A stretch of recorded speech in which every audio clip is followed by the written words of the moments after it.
என்றும் புதியது, பாடலென்றும் புதியது, பொருள் நிறைந்த பாடலென்றும் புதியது. முருகா உன்னை பாடும் பொருள் நிறைந்த பாடலென்றும் புதியது. முருகா உன்னை பாடும் பொருள் நிறைந்த பாடலென்றும் புதியது.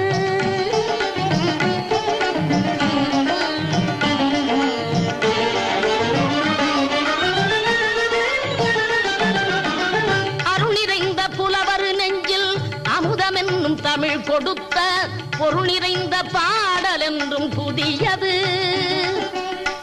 அருள் நிறைந்த புலவர் நெஞ்சில் அமுதமென்னும் தமிழ் கொடுத்த பொருள் நிறைந்த பாடல் என்றும் புதியது. முருகன் என்ற பெயரில் வந்த அழகே என்றும் புதியது. முருகன் என்ற